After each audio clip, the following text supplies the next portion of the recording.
이번엔 어떻게 생각하십니까? 순서입니다. 패널 네 분의 한 방이 있는 분석 기대하면서 주제 보겠습니다.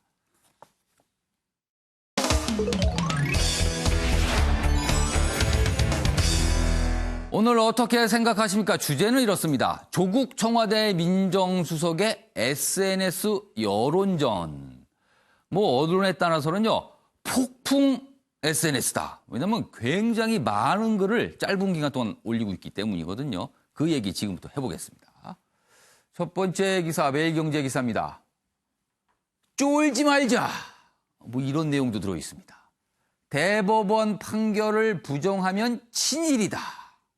그리고 지금은 애국 아니면 이적이다. 이렇게 글을 올리고 표현도 써놨습니다. 그러자 조국 페북 정치 논란이다. 이렇게 전하고 있습니다. 여기 보시면요.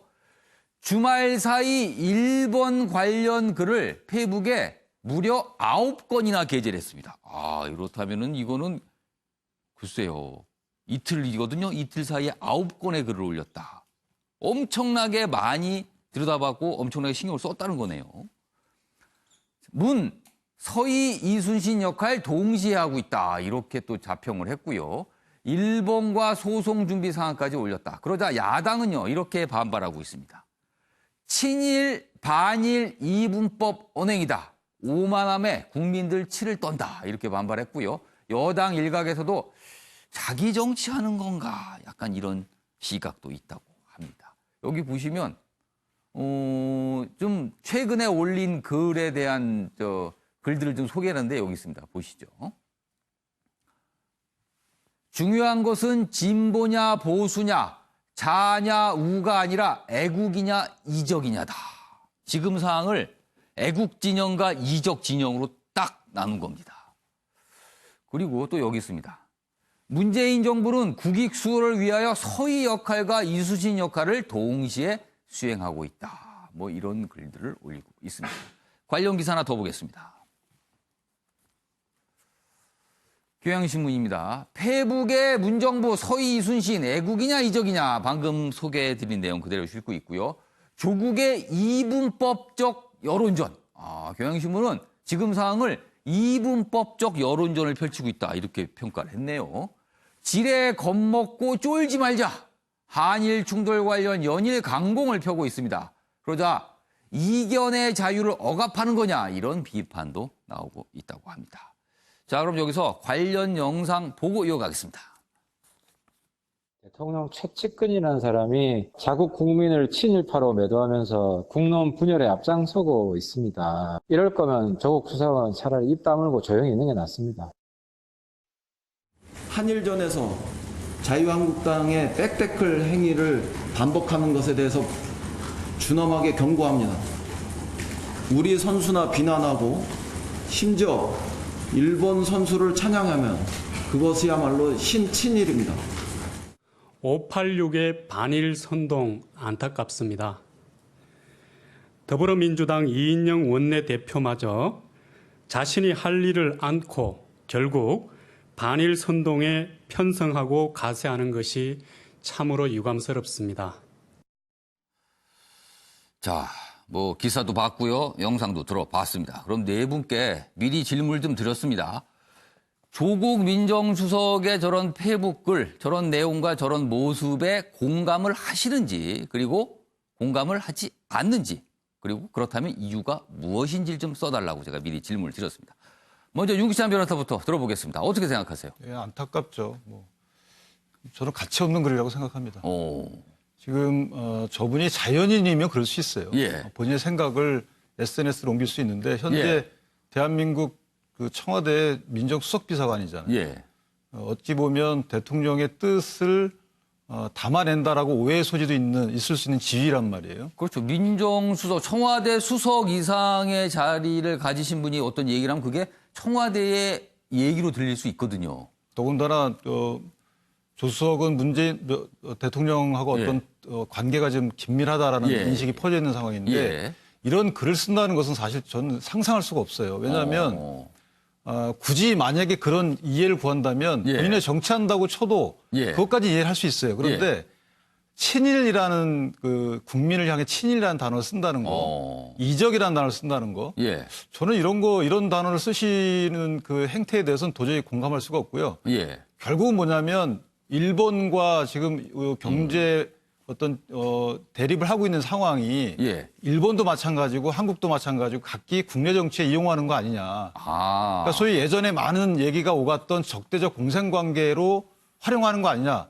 이런 오해를 스스로 사고 있는 거예요, 저 부분이. 그러면은 지금 한일 갈등을 아베 총리는 아베 총리대로 일본 국내 정치에 활용하고 있는 거고요. 지금 조국 주석의 저런 글은 혹시 이걸 또 국내 정치에 이용하는 게 아니냐 이렇게 생각하신다는 거네요. 그렇죠. 지금. 저희 야당이 계속 제기하고 있는 문제가 그거 아니겠습니까? 예. 뭐 친일 프레임으로 총선을 치르려고 한다. 예. 그러니까 대북 문제가 여의치 않고 경제도 여의치 않기 때문에 결국은 친일 문제로 친일과 반일 예. 또는 뭐 애국과 이적 예. 이런 프레임으로 총선을 치르려고 하는 게 아니라는 오해를 갖고 있는 상황인데도 저렇게 버젓이 이런 글을 올린다는 것은 예. 대놓고 하겠다는 거 아니겠습니까? 그래서 이 부분은 정치 사회에 목적은 그동안 순수하게 예. 다 인정을 했어요. 뭐냐면 예. 전부 다 그러니까 구국의 목적이 있지만 예. 방법이 틀린 것이다. 이것이 각기 성향이 다르게 나오는 거다라고 여태까지 인정을 해왔는데 예. 지금은 마치 그 방법적인 틀림을 목적 자체가 틀리다는 걸로 좀 끌어올리기 때문에 이 예. 부분은 저는 전혀 있을 수 없는 일이다 이렇게 생각합니다. 있을 수 없는 일이고 지금 상황이 혹시 적대적 공생을 한국과 일본이 각각 하는 거 아니냐 이런 의심까지 든다 이런 말씀이시네요. 알겠습니다. 자, 이번에 조대진 변호사는 옳은 말 하는 것 이렇게 짧게 쓰셨습니다. 어떻게 보셨어요? 뭐 일단 그 민정수석이기 전에 국민의 한 사람으로서 답답함을 표로한 거라고 생각하고요. 그리고 지금 뭐 여러 가지 예. 그 야당들이 야당이 그 예. 한일 관계에 관련해서 백테크를 하고 있는 것은 사실 아닙니까? 그러니까 그런 부분에 있어서 이거를 뭐 반일 선동, 뭐 친일 선동 뭐 이렇게 얘기를 하는데 이게 어떻게 친일 선동이고 뭐 반일 선동인지 저는 잘 모르겠고요. 이거는 올바른 생각을 갖게 하는 계몽운동입니다. 계몽? 계몽운동이라고 생각을 해야지. 예. 그러니까 도대체 이거를 친일 선동, 반일 선동이라고 하는 정당들은 예. 도대체 그런 정당이야말로 정략적으로 이 사태를 이용하려고 하는 그런 목적이 보인다고 저는 생각을 합니다. 한 가지 좀 궁금한 것이요. 사실 청와대가 입장을 밝힐 수가 있어요. 왜냐하면 일본이 워낙 거칠게 나오기 때문에 청와대나 우리 정부도 어떤 입장을 밝힐 수가 있는데 그거를 청와대 대변인 또는 국정소통수석 정도가 그 자리에서 했으면 어떨까 싶은데 민정수석이 했다는 측면에서 더 주목을 받는 것 같거든요. 이 부분은 좀 어떻게 보셨어요? 그러니까 민정수석이 뭐 대통령하고 가깝기 때문에 예. 대통령의 말을 빌어서 뭐 한 거 아니냐 뭐 이렇게까지 오해를 살 수도 있는데 그런 예. 건 아닌 것 같고요.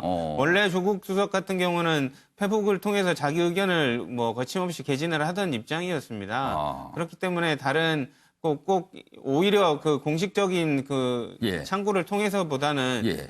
자신의 개인적인 생각이라는 거를 더 강화하려면 자기의 개인 페북을 통해서 나타내는 게 더 오해의 소지가 없겠다라고 생각을 한 것 같습니다. 그러니까 개인적인 어떤 생각을 밝힌 걸로 좀 봐달라. 이렇게 조대진 변호사는 그렇게 이해하시는 거죠. 네, 그렇습니다. 알겠습니다.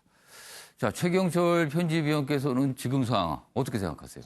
저는 조국 수석이 지금 강의실에서 예. 칠판에다가 문제를 내놓고 예. 문제는 친일은 나쁜 것인가 좋은 것인가 써놓고 1번 나쁘다, 2번 좋다 예. 이렇게 써놓고 학생들에게 예. 정답은 무엇입니까? 1번 나쁘다죠. 이렇게 1시간 동안 강의를 한 뒤에 지금 학생들에게 지금 내가 이 문제를 정답을 줬으니까 예. 이제 1번을 실천하기 위해서 강의실 밖으로 나갑시다. 이렇게 외치고 있는 것 같습니다. 그럼 뭐예요, 그럼 그게? 결국에는 국민을 선동하고 국민들에게 아까 우리 조 변호사님 말씀도 하셨지만 뭐 계몽의 성격이라고 있는 것이죠. 근데 사실 민주주의 사회에서 예. 공무원들로부터 국민들이 계몽을 당해야 할 대상은 아니거든요.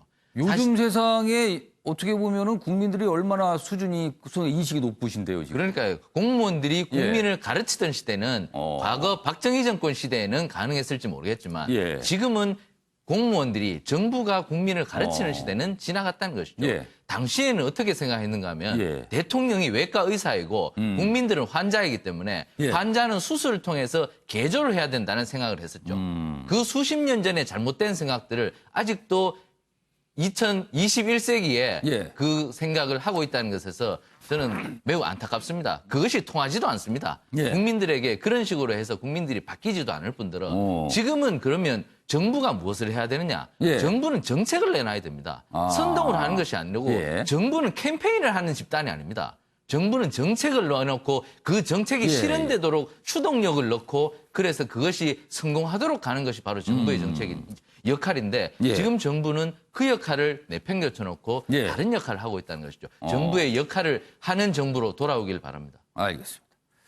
자, 박성진 기자께서는 조국 민정수석이 이렇게 페이북글을 이른바 이제 폭풍 페이북글을 올린다 이렇게 표현이 나오는데 이런 모습을 보이는 이유가 어디에 있다고 보세요?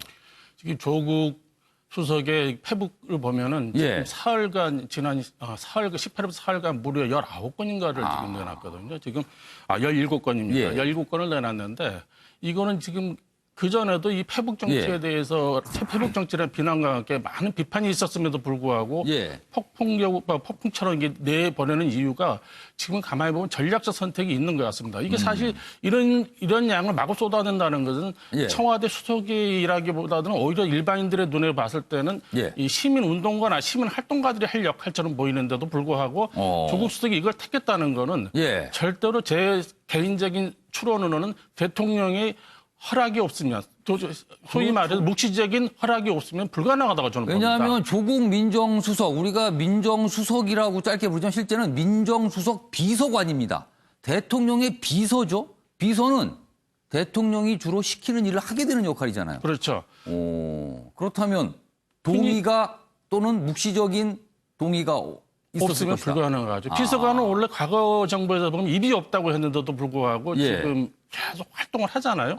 그리고 특히 이제 조국 수석은 과거에도 언론에 이 해명하기를 자기가 이 SNS 활동하는 거는 업무의 연장이라고 그렇게 주장을 해왔거든요. 이 사실상 그렇다 보면 업무의 연장으로 봐야 되거든요. 예. 제가 보기에는 그 이면에는 지금 자유한국당이라든지 예. 보수 언론에서 요구하는 것들 그런 예. 거에 대해서는 구체적인 대안도 내놓지 않고 일방적인 일본에 대한 일본과 타협하라고 종용하는 걸로 판단한 것 같습니다. 이런 상황에서는 어떤 대안을 내놓고 어떤 애교적 노력을 하더라도 예. 이 상황에 끌려갈 수밖에 없다고 판단한 것 같아요. 예를 들면은 애교적 타협을 한다고 하더라도 그 예. 과정을 보면은 또 야당이라든지 예. 일부 보수 언론에서는 또 이게 또 일본에 끌려간다고 또 비판할 수 있는 여지가 또 많거든요. 예. 이런 상황에서는 청와대로서는 전략적 선택제로는 차라리 이럴 바에는 상황을 끌고 나가겠다. 주도적으로 끌고 나가겠다는 차원에서 이 페북을 활용하는 것 같은데요. 다만 예. 이제 이게 이 테러가 없을 경우에는 이게 자칫하면 청와대 부메랑으로 돌아가지고 부메랑으로 돌아가 예. 대통령한테도 큰 부담이 다가오지만은 이게 그럼에도 불구하고 조국 수석이 마치 삼국지에 나오는 장비 역할을 하는 것처럼 저돌적으로 나가는 거는 예. 이걸로 인해 가지고 예. 이걸 한일 관계에서 주도권을 찾겠다 이런 차원에서의 전략적 선택을 한 걸로 지금 저는 생각합니다. 전략적 선택 그런 의미가 좀 있다. 지금 요 기사 지금 방금 여러 가지 말씀들 네 분께서 하셨는데요. 이 부분을 좀 주목해서 봐야 되지 않을까 싶기도 합니다. 여기 경향신문 기사 보시면 이 맨 위에 조국 수석이 올린 글의 한 대목이죠. 애국이냐 이적이냐. 자, 이적이란 표현을 좀 생각해 보세요. 여기서 말한 이적, 적을 이롭게 한다. 자, 이 글 내용에 따르면 일본을 지금 적으로 설정을 한 거예요. 그렇죠. 그렇다면 아까 출구 전략 얘기를 하세요. 나중에 이 부분에 대한 설명, 이걸 어떻게 해야 될지 모르겠어요. 일본을 우리의 적으로 지금 설정했어요. 그렇다면 이거는요, 글쎄요, 상황이 어떻게까지 갈 것인가. 이걸 생각을 한 건지 아니면 그냥 단순한 표현에 불과한 건지 이 부분은 좀 궁금하기도 합니다. 제가 한 말씀만, 윤기찬 변호사. 저는 사실 조국 수석이 저렇게 쓰시는 걸 보고 예. 2005년도에 민관 공동위원회에서 발표문이 있어요. 거기 예. 보면은 그 당시에는 이제 이해찬 그 현 대표께서 예. 위원장을 하시고 현 대통령께서 이제 위원을 하실 때였거든요. 거기 보면 청구권은 살아있다. 예. 그러니까 국민이 청구할 수 있는 권리는 살아있지만 예, 예. 그 65년도 한일 청구권 협정 때문에 이걸 행사하기 어렵다. 예. 지금의 대법원 판례하고 약간 그 결이 다른 거란 말이에요. 그럼 여기에 민간공동위원회 발표문에 대해서는 어떻게 생각하실지 모르겠어요. 예. 결이 사실은 지금 조국 수석의 저런 말씀하고 다른 거예요. 그 말은 뭐냐면 사실 외교적인 어떤 입장 때문에 그렇게 할 수밖에 없었던 거거든요. 예. 그때는 그랬고 왜 지금은 이렇게 나오는지. 근데 사실은 외교적인 문제에 대한 대처는 예. 그렇게 감정적 갖고는 해결할 수 없는 거거든요. 그래서 예. 그 부분을 좀 참고해 줬으면 좋겠습니다. 조국 수석께서. 자, 이런 사안과 관련해서 약간 결이 다른 얘기가 있습니다. 다음 기사 보시죠. 이낙연 국무총리입니다. 여기 보시죠. 카타르 순방 중 기자들과 간담회를 했습니다. 지금 귀국길에 있는데요.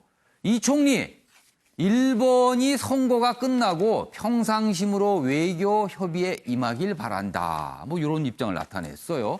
그리고 이런 얘기도 또 합니다. 순방 기간 하루도 빠지지 않고 직접 통화하는 일본 측 인사가 있다.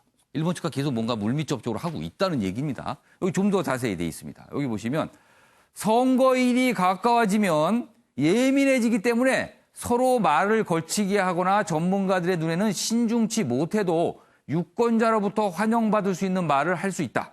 그러나 선거 기간이 끝나가고 있으니 평상심으로 협의가 이루어지길 바란다. 이제 일본의 선거가 끝났습니다. 이런 얘기를 한 거예요. 자, 이낙연 국무총리의 이런 입장, 이런 발언과 지금 청와대 조국 민정수석의 발언은 좀 결이 아주 다르거든요. 자, 이 부분은 어떻게 좀 봐야 되는 건지. 좀 어떻게 보면 조국 민정수석이 강하게 받아치고 있다면 이낙연 총리 좀 뒤에서 약간 달래면서 가자. 이런 입장인 것 같거든요. 최영철 편집위원 어떻게 보셨어요? 조국 수석은 사실 이 문제에 대해서 직접적인 결재 책임이 있는 분은 아니죠. 그렇죠. 민정수석이기 때문에. 예. 그러나 지금 이 부분에 대해서 문제를 해결해야 될 사람은 사실 우리 국무위원들이고 예. 외교부 장관이고 예. 사실 그것을 통할하는 것은 이낙연 총리죠. 예. 결국 이낙연 총리가 이 부분에 대해서 상당 부분을 풀어야 하고 사실 외교라는 것이 관료제를 통해서 우리가 운영을 해왔다는 것이죠. 예. 직업 외교관들이 외교에 대해서 우리 대외 정책에 대해서 상당히 관여해서 예. 여러 가지 문제가 생길 때마다 풀어왔었는데 여기에 자꾸 정치가 개입하면서 자꾸 엉뚱한 방향으로 갔다는 것이죠. 결국 이 부분에 대해서 중심을 이낙연 총리가 좀 잡겠다는 의미로 들리고 예. 그리고 이낙연 총리 개인으로서도 예. 이낙연이 이번에 역할을 제대로 했을 때 이낙연 역할론은 곧 이낙연 대망론과 연결이 될 수밖에 없다는 그렇죠. 것이죠. 대권 여론조사 이름이 올라 있거든요. 그렇죠. 이낙연 총리가 지금 국정 수행을 잘한다는 평가가 결국 최근에 황교안 한국당 대표를 제치고 가장 높은 여론 지지율을 달리고 있는 이러한 그 배경이 되고 있거든요. 이러한 부분에서 이낙연 국무총리가 사실 대내적으로는 잘 챙긴다는 평을 듣고 있지만 대외적인 능력, 외교 능력을 얼마만큼 갖고 있느냐 이것마저 이번에 않는다면 사실 자신이 2, 3년 후에 정치적으로 대단히 크게 몸집을 키울 수 있는 기회가 될 수 있기 때문에 저는 이번에 이낙연 총리가 스스로의 욕망에 의해서 이것을 해결하는 노력을 굉장히 기울일 거라고 생각합니다. 향후에 아베 총리와 어떻게 접촉을 하거나 아니면 한일 갈등 문제를 어떻게 풀어갈지 한번 저희가 지켜보도록 하겠습니다.